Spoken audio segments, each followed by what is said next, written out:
Bienvenue. Je vous dis souvent que le corps ne ment jamais. Et je vous donne quelques exemples où le corps exprime symboliquement ce que nous sommes en train de vivre. Bien, ça mérite que je revienne un petit peu là-dessus pour vous parler de conscience corporelle. Alors c'est sûr, le corps ne ment jamais. Je trouve que le meilleur exemple qui soit, c'est la kinésiologie.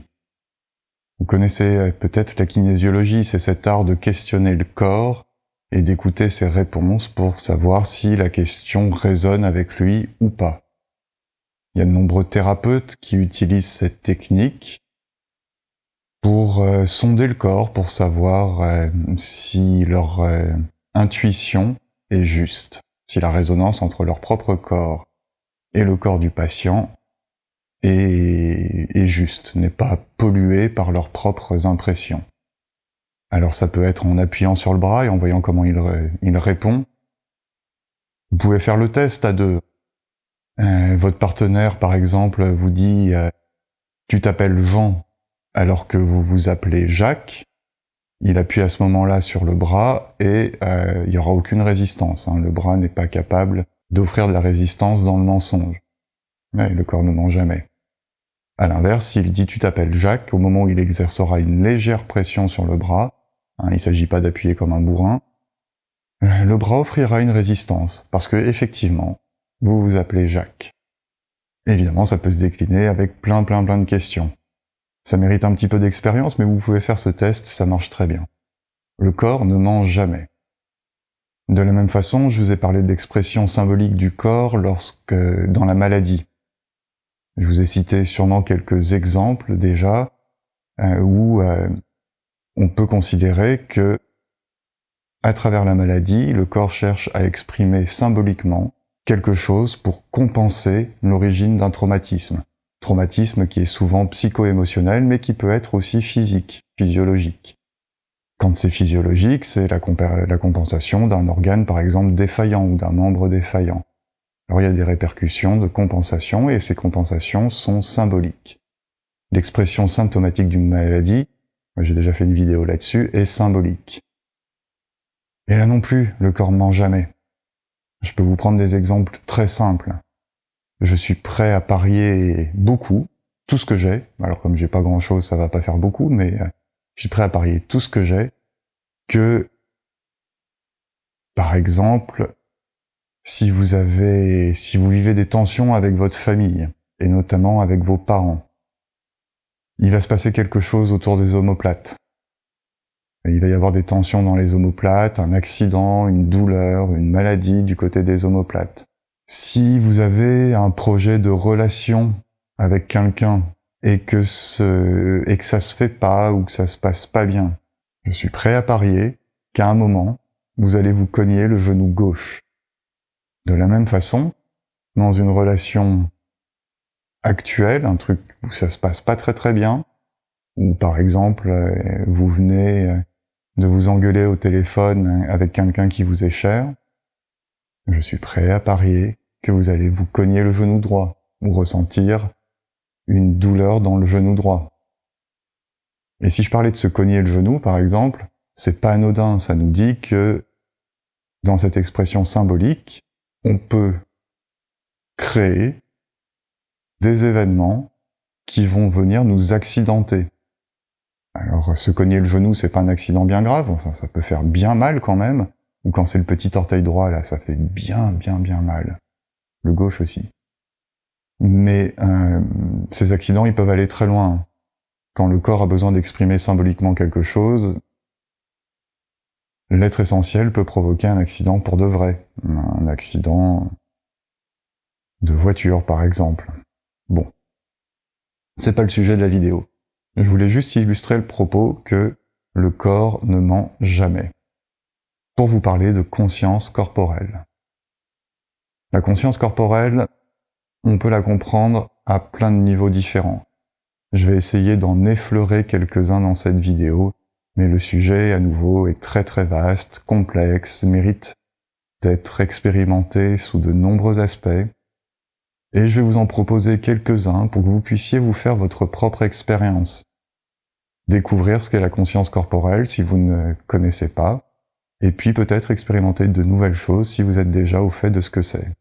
Pour ma part, je suis arrivé à la conscience corporelle, en tout cas à en prendre connaissance, et puis par la suite à l'expérimenter, pour la vivre de façon un petit peu plus pleine maintenant, en partant de loin. Je suis parti d'assez loin. Quand j'avais une trentaine d'années, j'avais un job qui m'occupait beaucoup, j'étais préoccupé, stressé, puis je fumais, je picolais en soirée, il était rare que je m'endorme ou que je me couche avant 2 ou 3 heures du matin, et voilà, je devais bosser 70-80 heures par semaine. Stressé, du matin au soir, du soir au matin. Le corps l'exprimait, hein. D'abord, j'avais une mauvaise hygiène alimentaire aussi. Enfin, je mangeais comme tout le monde, quoi, en fait, hein. Je faisais un petit peu de sport, mais en vacances. Et puis, j'avais quand même pas une super grande endurance. Et puis dans le corps, au quotidien, c'était de plus en plus dur. Je me réveillais souvent avec des maux de ventre. Toute la journée, le corps exhalait une odeur un petit peu âcre, il se débarrassait des toxines, il exprimait qu'il était pas ok.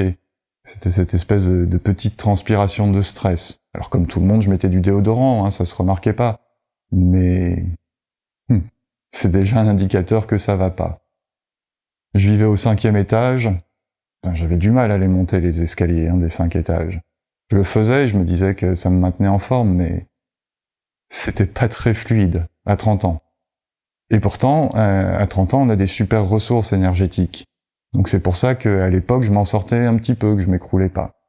Et évidemment, le stress, l'émotionnel au taquet, les pensées au taquet, ça s'agitait en permanence dans ma tête. Dès le matin, j'étais assailli. C'était dingue, hein. Dès le matin, j'avais plein de pensées qui surgissaient, je les suivais, et c'était dur à vivre. Alors j'étais un petit peu, lobotomisé, habitué. Je me rendais même plus compte que c'était un état complètement anormal, que c'était pas vraiment vivre, que c'était plus de la survie. Et puis évidemment, j'avais besoin de partir en week-end, de partir en vacances, pour me reposer. Et puis là, le corps à un moment, le moment où je me détendais, le moment où je lâchais, c'est-à-dire généralement 2 ou 3 jours après le début des vacances, j'étais à plat et j'avais vraiment besoin de dormir, de repos. Tout ça pour vous dire que je partais de loin.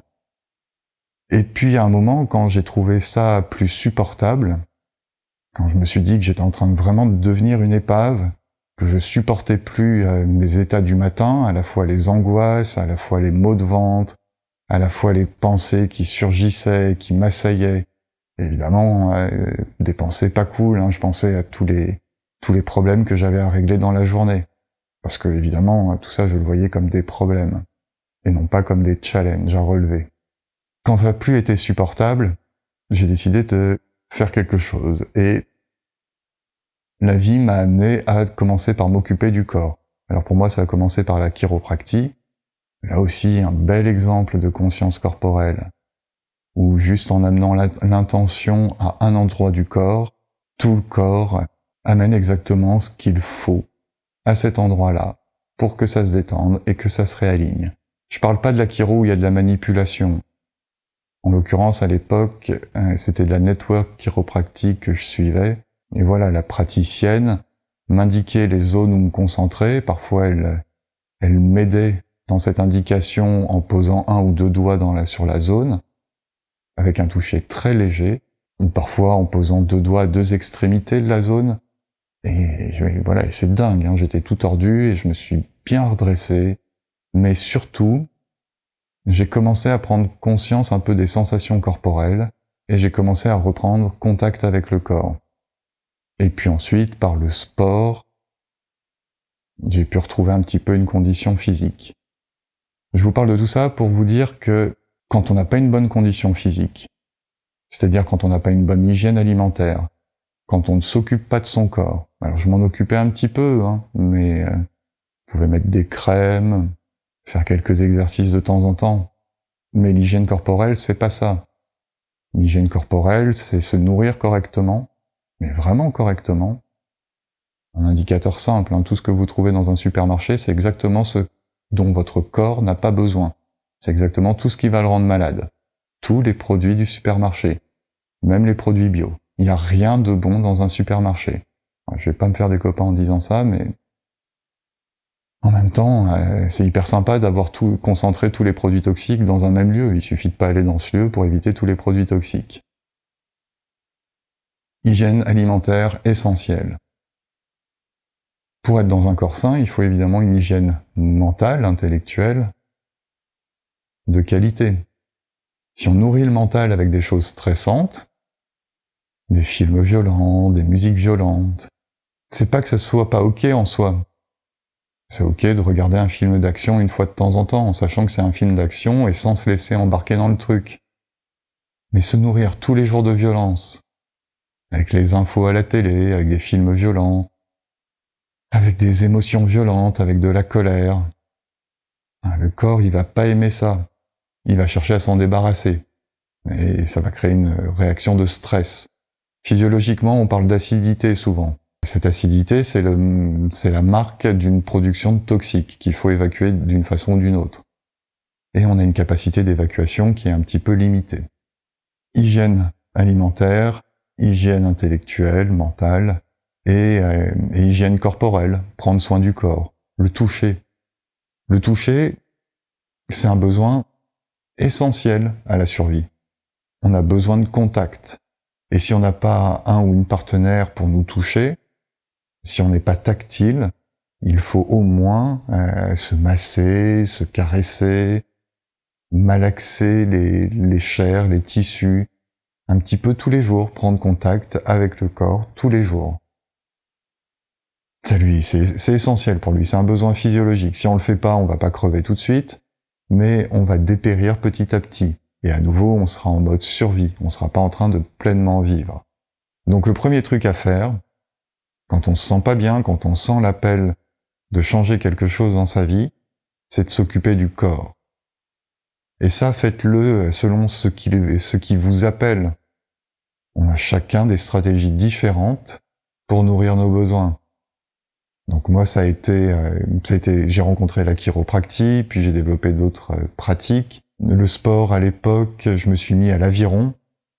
Je vivais à Paris, c'est ce qui me permettait de me déconnecter un petit peu de la ville, d'être dans un cadre un peu sympa, sur la Seine, voir autre chose, et puis d'avoir une pratique un peu saine et régulière. Mais chacun son truc, ça peut être d'aller à la piscine, d'aller courir, d'aller faire du tennis de table, peu importe. Une activité corporelle. Et même pas forcément un sport, une activité corporelle. Du yoga, du tai chi, de la marche. N'importe quoi, mais n'importe quoi que l'on fait en conscience, que l'on est en train de travailler pour le corps, et en conscience des ressentis corporels. C'est un des aspects de la conscience corporelle. Par exemple, prenons la marche. On peut marcher en regardant le paysage et en étant perdu dans ses pensées. On peut marcher en ruminant ses problèmes. On peut marcher en discutant. Tout ça, c'est pas être présent au corps. C'est ok. C'est mieux que de ne pas marcher. Mais si là, par exemple, je vous parle de conscience corporelle, ce qui est aussi issu de la pleine conscience, ça serait par exemple marcher, et c'est un exemple parmi d'autres, en plaçant toute notre attention dans les pieds. Comme si on était dans les pieds, et on observe ce qui s'y passe. Et on cherche pas à observer un truc en particulier. Peut-être que l'intuition va nous suggérer un sujet d'observation particulier. Mais on cherche juste à se placer dans les pieds, et observer ce qui s'y passe, pas après pas. Comme dans toute forme de méditation ou toute forme d'observation volontaire, des pensées vont surgir et c'est ok, on va les suivre. Mais au moment où on se rend compte qu'on est en train de suivre les pensées, hop, on reporte l'attention dans les pieds et on observe. Je vous invite à le faire. Faites simplement 15 minutes de marche comme ça, par exemple, et vous allez découvrir un truc dingue. Une palette de sensations, ça devient quasiment un jeu. Mais au-delà de ce que vous allez découvrir, la conscience corporelle, en pratiquant régulièrement, petit à petit, va devenir un indicateur vraiment phénoménal. C'est-à-dire que l'intuition, les images, les mots qui vont vous venir pendant cette observation seront complètement en lien avec vos besoins du moment. Hier encore, avec des personnes que j'accompagnais, on a commencé par une marche en conscience et puis ensuite je leur faisais une initiation à la méditation de l'archer. Le corps de Madame C m'indiquait, par son expression symbolique, qu'il avait peur d'avancer et qu'il y avait des difficultés, et que Madame C avait des difficultés à avancer dans sa vie. Par quelques réajustements posturaux, que je lui ai suggérés avec les bons mots et avec les bons gestes, Madame C s'est légèrement redressée, et le sentiment pour elle, l'impression qu'elle a eue, sans être nécessairement consciente qu'elle se redressait, mais ce qui lui est venu, c'est légèreté. Le fait de réajuster sa posture corporelle a permis de la légèreté. Donc le corps qui exprimait symboliquement qu'elle avait du mal à avancer, en le rééquilibrant symboliquement, trouve de la légèreté. Cette légèreté, ça lui permet de prendre son envol. C'est ses mots, elle me disait, je me sens prête à m'envoler. C'est quand même dingue ce que le corps est capable de dire, comment il réagit, et cette interaction avec l'être essentiel, avec l'intuition. Autre cas, Madame K. Madame K exprimait symboliquement, physiquement, un repli sur elle-même, une grande contraction. Quelques réajustements posturaux plus loin et quelques mots amenés par l'intuition, que je lui prononçais à haute voix, ont fait que Madame K s'est ouverte, partant d'une position très comme ça, elle a retrouvé une position avec plus d'ouverture ici. Donc du coup, ça s'est un petit peu ouvert dans les jambes, dans les hanches et dans les jambes. Elle a eu une démarche qui était avec les pieds un petit peu moins serrés, donc plus d'assurance. Je la questionne sur le mot qui lui vient à la fin de la séance, sur quel est son ressenti après cette séance, ressenti de cette expérience. Et le mot qui lui vient, c'est espace.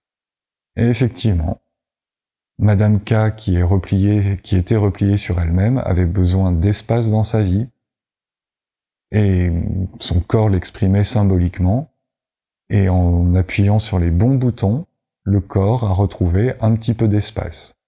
Alors je dis pas que c'est la panacée, je dis pas qu'en 3/4 d'heure, on fait un boulot complet, mais en tout cas, cette simple prise de conscience, ce simple travail sur le corps a permis au corps de trouver ce dont il avait besoin à ce moment-là.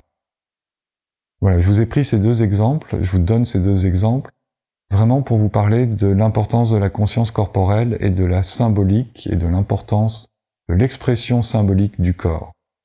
Le corps exprime toujours ce dont on a besoin à un moment donné. Si on a besoin d'eau, par exemple, on va être déshydraté, on va tomber dans les pommes. Ça, c'est une expression hyper violente. Mais dans les exemples que je vous ai donnés, il y a des expressions plus fines. Même si pour ces deux dames, ça fait probablement des années qu'elles sont dans ces besoins, qu'elles en ont pas conscience, et que si elles en ont conscience, elles n'ont pas encore trouvé toutes les stratégies pour nourrir ces besoins. En tout cas, le corps dit ce dont il a besoin, et on peut symboliquement, rapidement, lui donner l'indication de ce qui va lui permettre de nourrir ses besoins. Et l'intuition a exprimé de façon imagée ce que ce rééquilibrage symbolique lui avait apporté.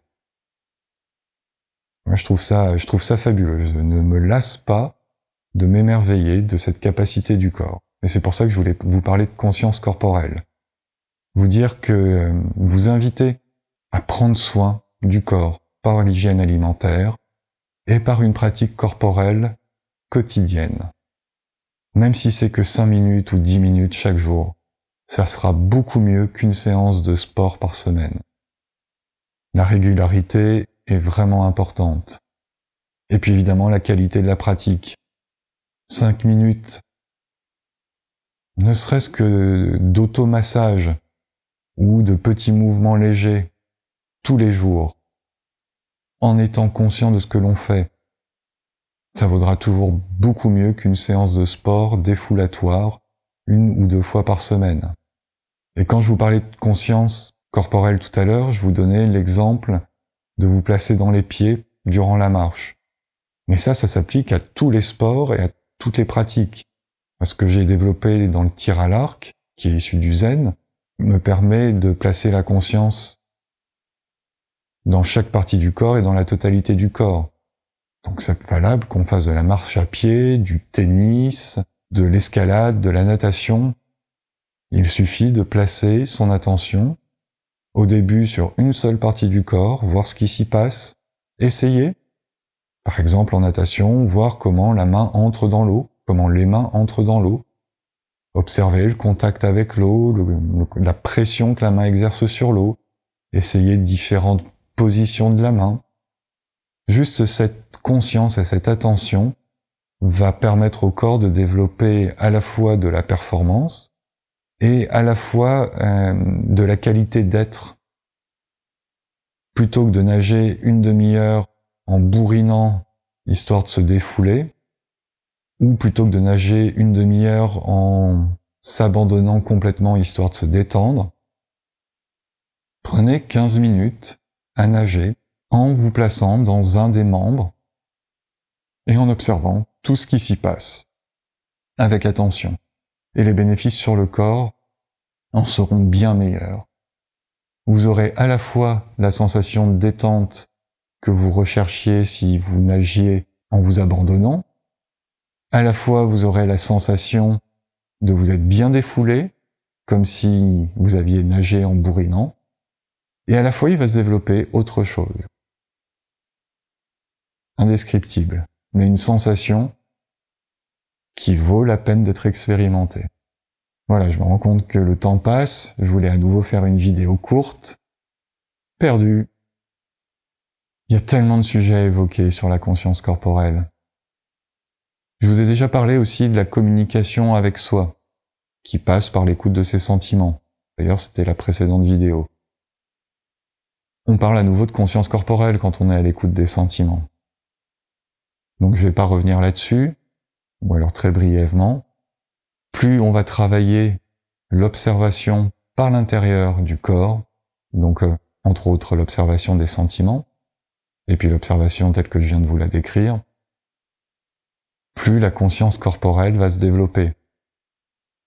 Alors le terme conscience corporelle, il a plusieurs niveaux de compréhension, je vais vous en donner juste 2.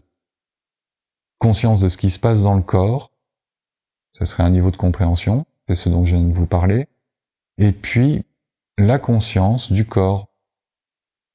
De la même façon qu'on parle de la conscience mentale, conscient, inconscient, subconscient, le corps a une conscience. Voilà 2 niveaux de compréhension de ce qu'est la conscience corporelle. Et il y a d'autres niveaux de compréhension de ce terme, mais je ne vais pas les évoquer aujourd'hui.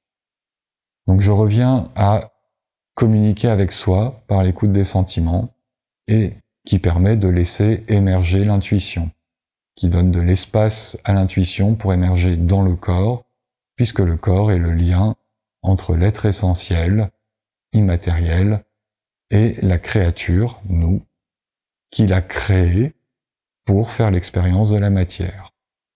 Mais si on peut communiquer avec soi et avec son être essentiel par le corps, ça permet aussi de communiquer avec les autres. Il y a une résonance corporelle qui est possible. Vous l'avez sûrement déjà vécu. Alors l'exemple le plus facile, c'est quand on fait l'amour. Alors pas quand on baise, pas quand on nique, mais quand on fait l'amour.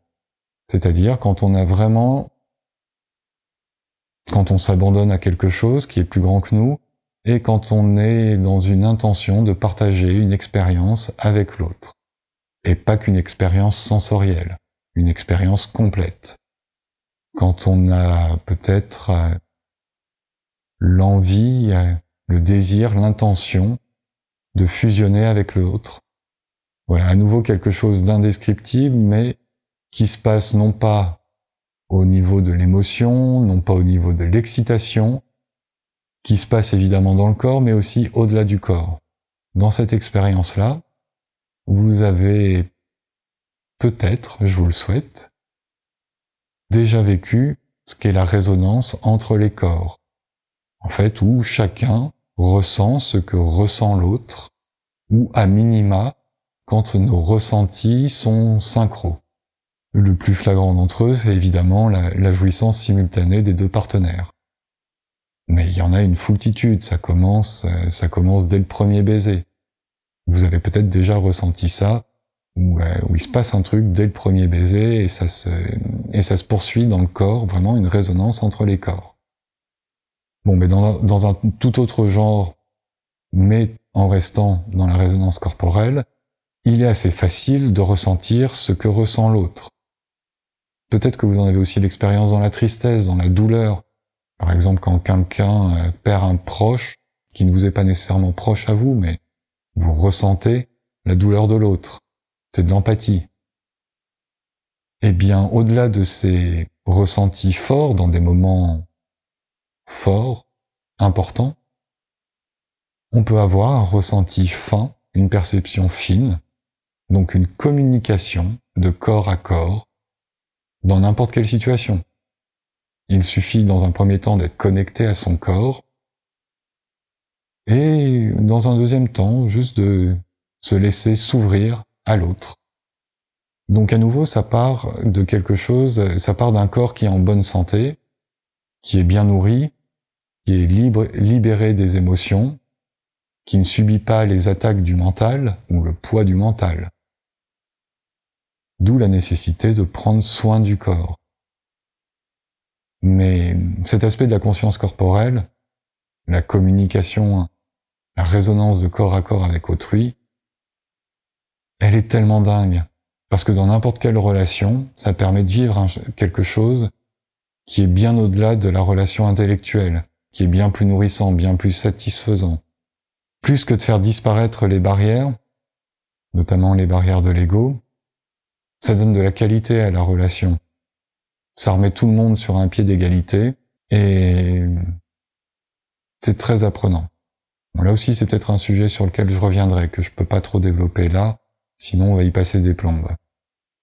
Mais voilà les différents aspects de la conscience corporelle dont je voulais vous parler, avec vraiment l'invitation de prendre soin du corps, selon ce que vous ressentez, pour vivre quelque chose dans le corps, et puis évidemment permettre à votre être essentiel de s'exprimer dans le corps, vivre quelque chose qui est d'une qualité phénoménale, au quotidien, que l'on peut connecter très facilement, à chaque instant, et qui va changer complètement notre manière de percevoir le monde.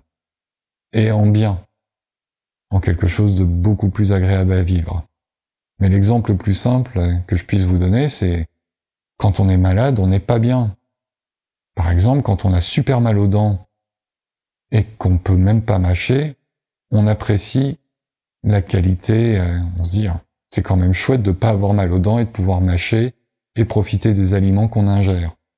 Eh bien, l'état dont je vous parle, quand le corps est en parfaite santé et qu'il peut exprimer son harmonie avec lui-même, avec les autres et avec le monde, eh bien, quand on découvre ça, on se rend compte que notre vie habituelle, au quotidien, qui en est tellement éloignée, c'était aussi inadapté que d'avoir tellement mal aux dents qu'on n'en est pas capable de mâcher et d'ingérer quoi que ce soit.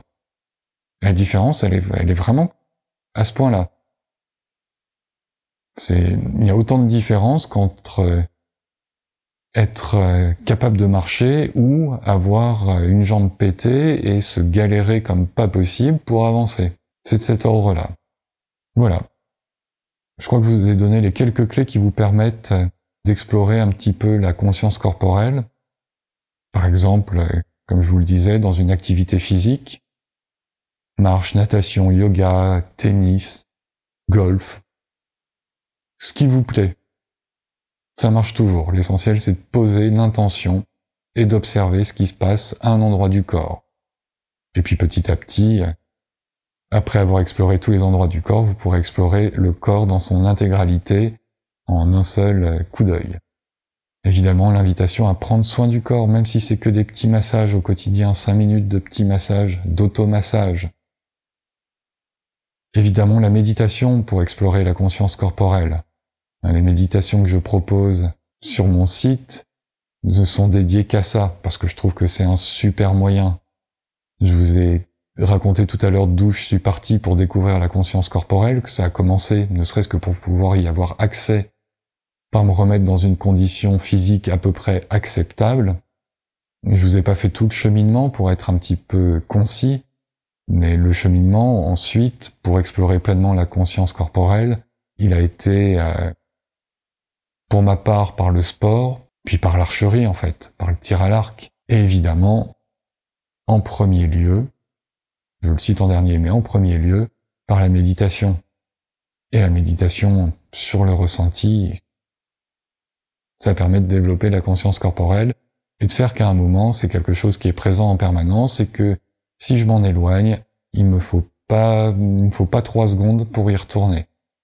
Évidemment, ce sont des sujets que je réaborderai dans d'autres vidéos, d'autres manières, mais d'ici là, je vous invite vraiment à essayer, à expérimenter. Essayez juste pendant une semaine, ce que vous voulez, 5 minutes par jour, en plaçant de la conscience à un endroit du corps, dans le corps. Et puis encore mieux, si vous le pouvez, si vous en avez l'élan, à faire des méditations de conscience corporelle.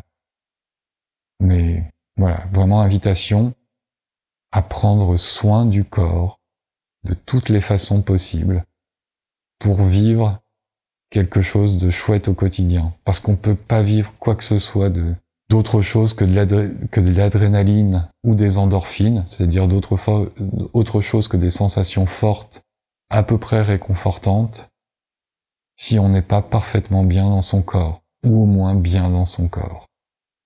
Évidemment, je vous invite, si vous en avez l'élan, à partager cette vidéo, à la commenter, à cliquer un pouce et à vous abonner à la chaîne.